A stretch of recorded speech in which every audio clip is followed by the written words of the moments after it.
De Colombia, sólida y antigua, es la hermandad entre nuestros pueblos y muchas las coincidencias políticas de ambas naciones en distintos momentos de nuestra historia.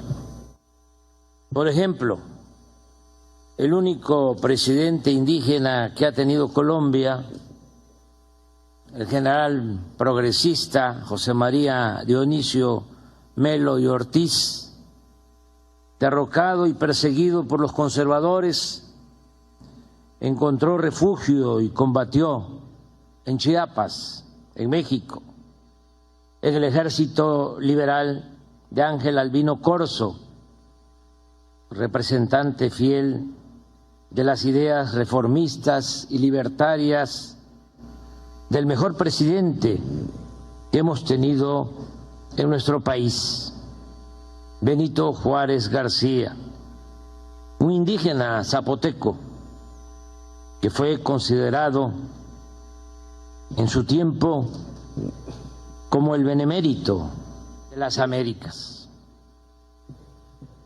Es importante recordar que luego de proclamarse las leyes de reforma en nuestro país y de que el movimiento liberal encabezado por Benito Juárez derrotara al conservadurismo, este agrupamiento reaccionario acudió a Europa para traer a Maximiliano de Habsburgo y establecer un imperio con el apoyo de Napoleón III, quien envió 30,000 soldados para invadirnos. En ese entonces el ejército francés era el más poderoso del mundo. Juárez resistió.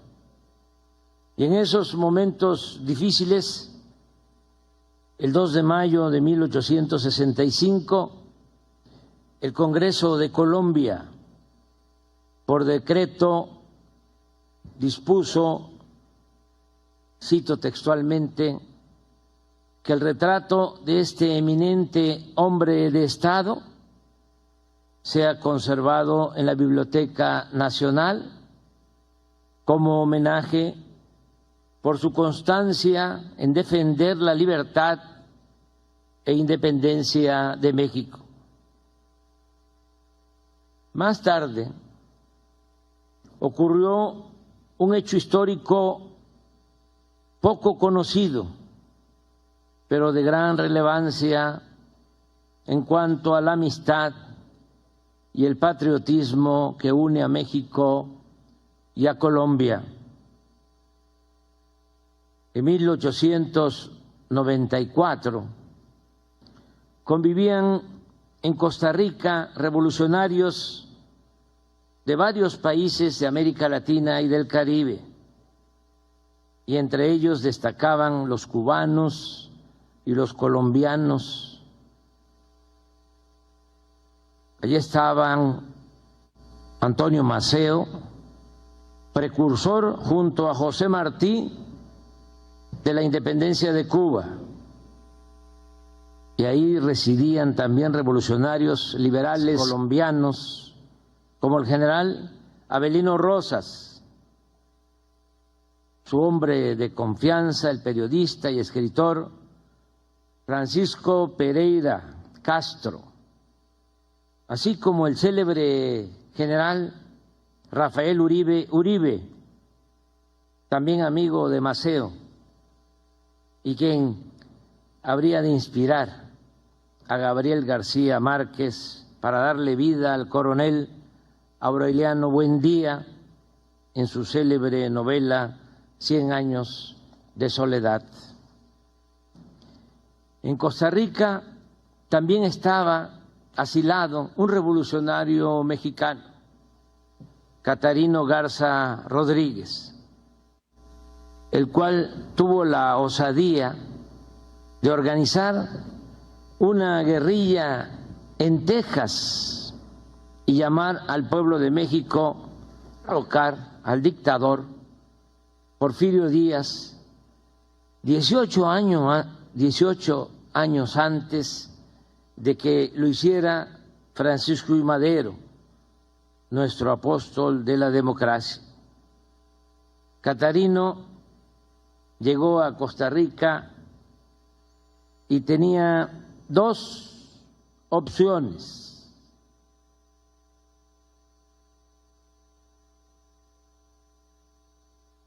unirse a los cubanos que en ese tiempo se embarcaron para lograr la independencia de una de las dos únicas colonias que la monarquía española conservaba en el continente, o colaborar con los liberales colombianos en el derrocamiento del gobierno conservador de este país.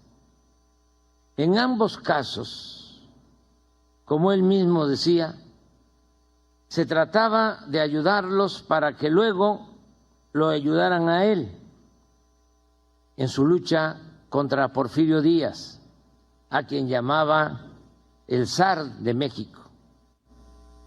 En una carta a su esposa, Catarino escribía: quizá me sea necesario ayudar a otros pueblos primero para que después me ayuden a mí.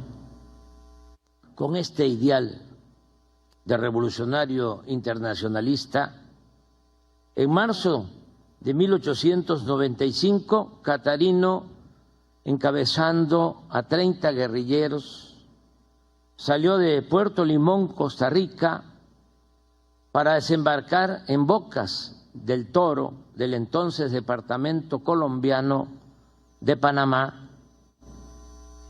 El objetivo era la toma del cuartel de Bocas del Toro, pero en los primeros combates el revolucionario mexicano perdió la vida y ahí quedó, enterrado en una fosa común junto con Pereira y otros combatientes.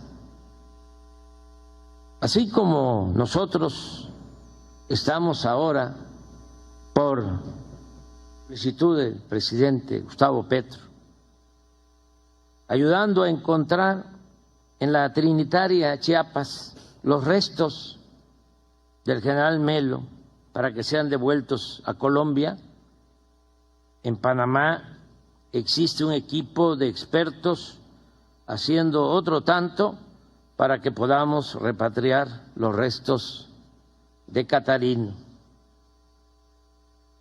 En nuestro interés de conocer más sobre este guerrillero internacionalista mexicano, nos ayudó mucho el testimonio del comandante colombiano Donaldo Velasco, encargado en ese entonces del regimiento militar de Bocas del Toro y Colón, quien tuvo el acierto de publicar un folleto en el que narró con buena prosa lo sucedido durante el malogrado desembarco. A pesar de su conservadurismo, Velasco dejó de manifiesto su profunda admiración por Catarino Garza, al sostener: no era en mi concepto el bandido vulgar que retratan los norteamericanos. Aún después de muerto, inspiraba respeto. En un recuento somero y en homenaje a estos hombres de ideales revolucionarios, el mismo año que murieron Catarino y Pereira, dejó de existir José Martí. A Maceo lo asesinaron en 1896, a Rosas en 1901. Poco después, en México, ofrecieron su vida por la justicia y la democracia Francisco I. Madero, Emiliano Zapata, Francisco Villa, Ricardo Flores Magón y muchos más. También en nuestro país, en 1929 fue asesinado el líder cubano independentista Julio Antonio Mella. En 1934, en Managua, fue traicionado y ultimado Augusto César Sandino, el general de Hombres Libres. 1948, hicieron lo mismo aquí, en Colombia, en Bogotá, con el político liberal Jorge Eliezer Gaitán. En tiempos más cercanos fueron víctimas del conservadurismo y de la arrogancia hegemónica el insigne guerrillero Ernesto Che Guevara y el más demócrata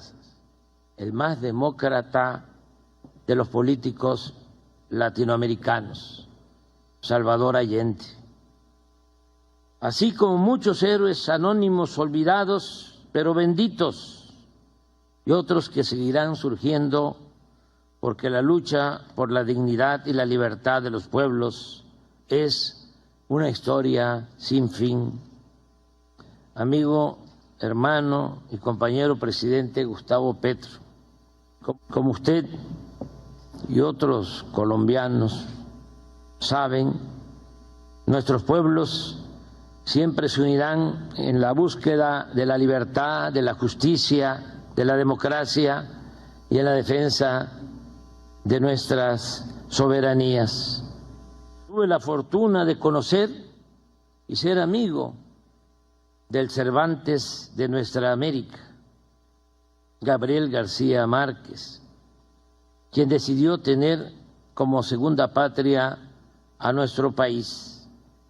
Este hombre inteligente, respetuoso y humanista siempre llevaba a Colombia prendida en el corazón y al mismo tiempo defendía sin titubeos el derecho inalienable y sagrado de la soberanía de los pueblos de nuestra América. A diferencia de otros que optaron por la indefinición y el coqueteo con la oligarquía y los poderes hegemónicos, el Gabo prefirió ponerse cera en los oídos para no escuchar el canto de las sirenas.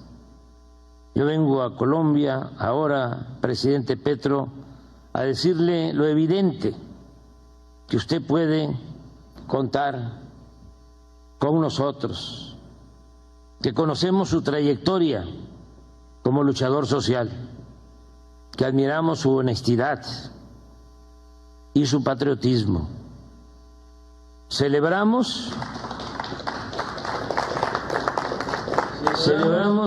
que Colombia y su pueblo estén viviendo un momento estelar en su historia fecunda, sobre la hermandad de nuestras naciones. Déjenme presumir, baste recordar lo que antes se decía en Colombia: los de la oligarquía de aquí se creían ingleses, los de la izquierda de aquí franceses, pero los del pueblo colombiano, el pueblo colombiano se sentía mexicano. Que viva Colombia y que viva México.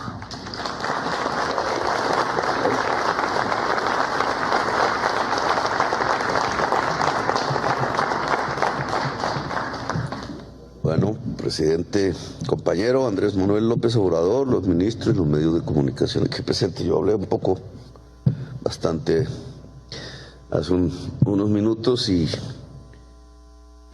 pues de ahí salen las intenciones de estas reuniones que hemos convenido en nuestra visita ya a México, y es tratar, es una lucha, eso no es fácil, de construir una posición diferenciada, común, de América Latina en torno a dos grandes problemas contemporáneos. que precisamente no estaban presentes en tiempos de Rafael Uribe, Maceo y Garza, que es el tema de las drogas, la política antidrogas, que hace a América Latina víctima, con 1 millón de muertos ya, y el tema de la inmigración, que tendrá otro espacio de discusión. Colombia parecía no estar muy en el escenario de las grandes migraciones mundiales, de los éxodos, le llamo yo, el éxodo, que como el Papa Francisco dice, trae nuevas esclavitudes. Y lo hemos probado ahora de una manera casi que protagónica. Colombia se ha convertido en un centro de recepción masivo de migrantes que quieren ver el país como país de paso, no quedarse aquí. Que arranca con una mala política, igual que este tema de las drogas se ha convertido en una mala política que no deja sino sangre y muertos y destrucción democrática a su paso.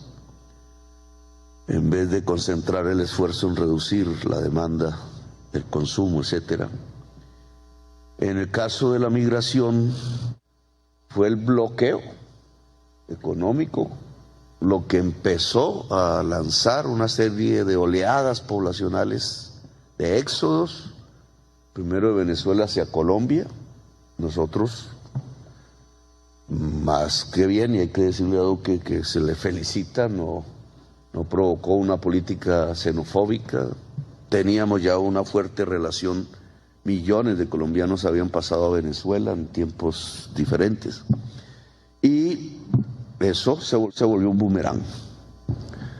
Ese flujo se repartió por toda América, inició como en una especie de imitación otros flujos de otros pueblos, ecuatorianos, colombianos, haitianos, afganos, chinos, de muchas partes de Asia, y empezó un flujo partiendo de Colombia por el tapón del Darién, se llama así, una selva inhóspita. Comenzó por centenares, ahora son miles al día, 3.000 más pasan al día, con niños, con niñas, mujeres.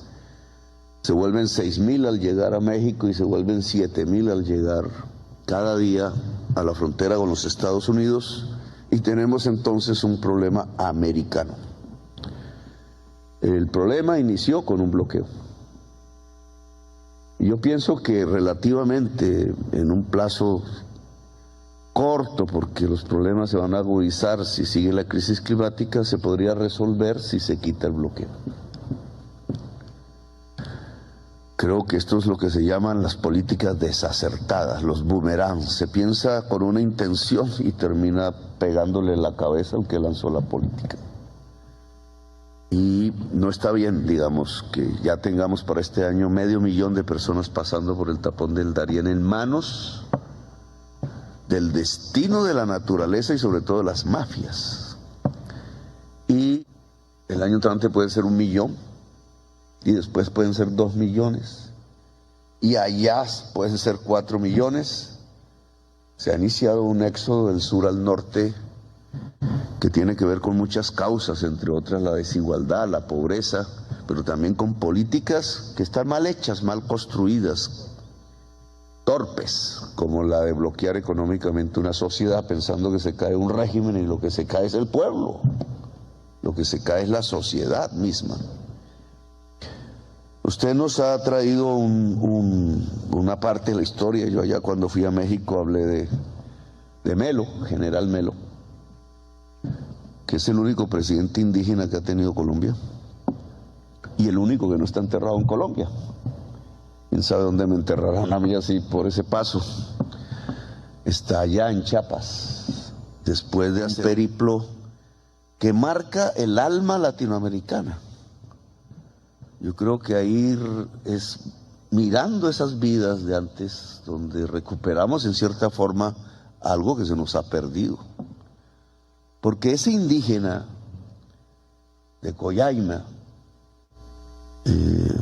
fue general de la República ¿Cómo un indígena llegó a ser general de la República en Colombia? Hoy nos sorprendería, porque era el general del Ejército Libertador.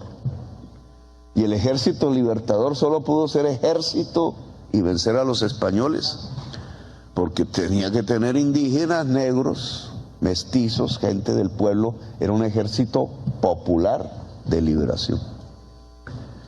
Y ese ejército libertador obviamente no le gustaba a quienes querían y tenían una visión de élite y de exclusión en la sociedad colombiana, a los dueños de los esclavos, que gobernaron a Colombia hasta 1850. Y sus descendientes todavía quieren seguir gobernando Colombia. Y ese general entonces pudo ser general por ser indígena, era teniente en los tiempos de Bolívar y peleó al lado de Bolívar en las principales batallas. Y a la muerte de Bolívar fue a defender las ideas de Bolívar peleando en Venezuela contra Páez para restablecer la Gran Colombia. Y derrotado volvió a Colombia y los obreros de Bogotá lo volvieron presidente en una insurrección y duró 8 meses porque los dueños de los esclavos organizaron ejércitos aquí en Popayán, al sur, y en Antioquia. Rodearon a Bogotá y destruyeron el Ejército Libertador y se acabó el Ejército Libertador. Murió. Y el general se fue a Nicaragua y peleó contra un pirata que se quería tomar Nicaragua y a El Salvador, y después a Chiapas a defender a Benito Juárez bajo sus ideas de construir una profunda democracia, y allá lo fusilaron y allá está enterrado. Y ustedes me regalaron los documentos que aquí prácticamente no existen. La carta de la hija pidiendo que su cadáver retornara a Colombia, y nadie de Colombia volvió a pelear por su cuerpo, por su historia. No les gusta esa historia. Un indígena presidente. No les gusta que la vicepresidente sea negra, y no les gusta que el presidente haya sido insurgente. No les gusta que el pueblo gobierne. Eso es todo. No les gusta la democracia. Y estas son luchas por la democracia olvidadas, pero que hay que recuperar, porque recuperar la historia es recuperar también el presente y el futuro. Por eso este evento que yo no conocía y que usted me enseñó,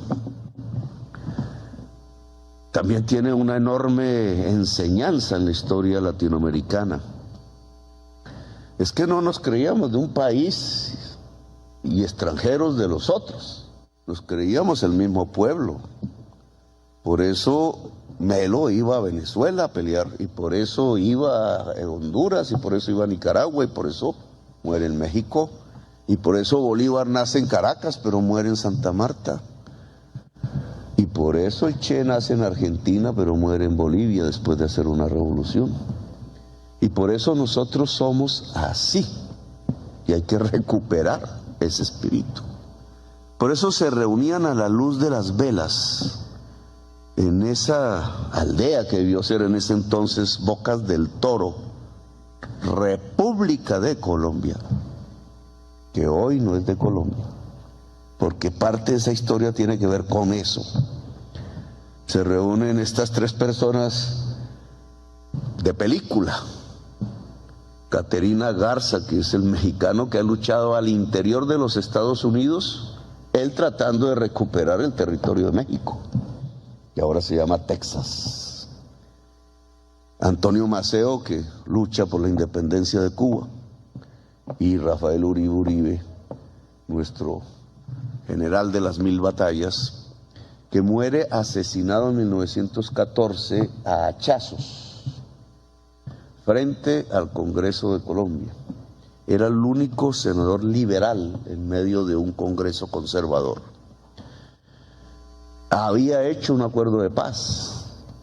Todo esto es importante. Había hecho un acuerdo de paz con los conservadores después de la Guerra de los 1000 días.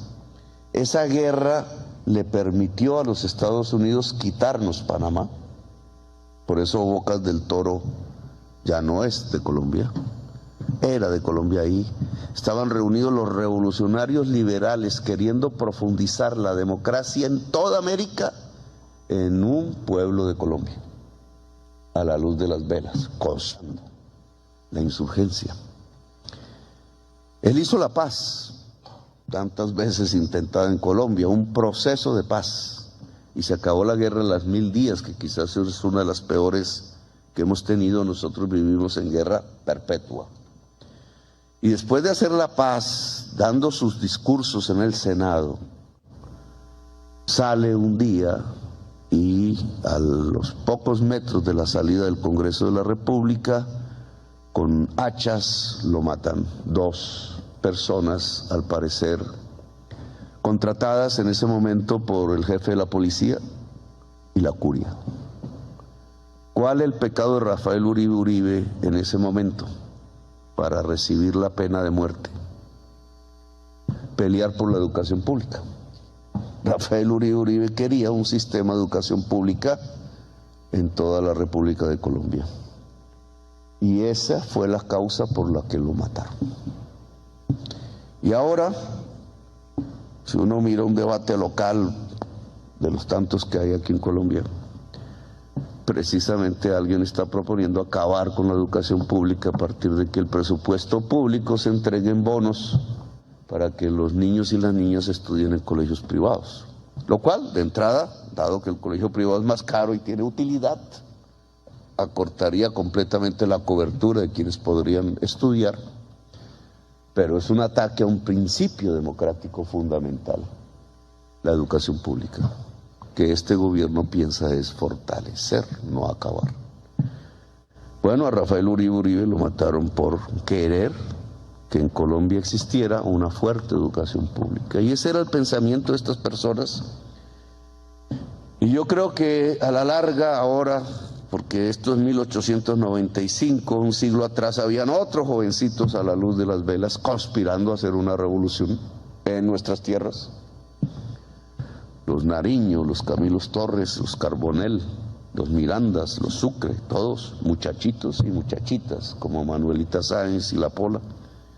Un siglo después son ellos y estamos otra vez un siglo después y ahora somos nosotros. Y ese nosotros y nosotras tiene que volver a este espíritu, y es que no tenemos fronteras en realidad, que somos un mismo pueblo con similares problemas, en una diversidad intensa y con una enorme capacidad de construir belleza. Usted me decía, los españoles trajeron la codicia del oro, los indígenas no lo tenían. No había codicia por el oro en estas tierras. Fue de allá que vino ese contravalor, y por eso tantos muertos. Ahora hay otros valores que hay que volver a restablecer en nuestras sociedades: la libertad real, no la libertad de mentiras, de que es que yo puedo ir a comprar en la tienda, sí, si no tienes plata aquí, no tienes libertad, se acabó la libertad. No, la libertad integral del ser humano, la democracia profunda. La democracia profunda es que vuelvan a haber presidentes indígenas y mujeres, y negros y negras, y toda nuestra diversidad en el poder, porque no podemos dividirnos entre unos tonos de piel y otros tonos de piel. Eso es propio de Hitler, un criminal. Y la paz, y por darle al mundo, porque somos creadores de belleza. Ahí está Gabriel García Márquez, usted lo menciona. Ese boom latinoamericano que yo leí de joven, de escritores y escritoras poderosas de todos nuestros países, entre los cuales estuvo Gabriel García Márquez, que nos enseñó a nuestra generación, porque nacimos a partir de su literatura hermosa, de la magia, de enseñarnos qué es Latinoamérica. Ahora yo trato de mirar las emanaciones artísticas de nuestra juventud latinoamericana y encuentro el mismo boom, bajo otros formatos y de manera invisible. No salen las emisoras, se encuentran en las redes, poetas del rap. Me he puesto a estudiar esos temas, a Molotov, y a tantas expresiones modernas un poco ajenas a nosotros, pero absolutamente poéticas y tan intensas como fue la escritura del boom latinoamericano. Muchacho que mataron llamado Cancerbero, venezolano, que cuando uno empieza es un poeta maldito, igual. Empieza uno a descifrar los versos y empieza a encontrar el mismo alma latinoamericana del boom de García Márquez, de los poetas, de Pablo Neruda, al cual mañana vamos a encontrar. Entonces, bienvenido y nos vemos en Santiago mañana. Con la declaración oficial de los señores presidentes de Colombia y México, damos por finalizada la cumbre latinoamericana y del Caribe sobre drogas. Muchas gracias a todos los medios de comunicación y colegas periodistas que nos acompañan.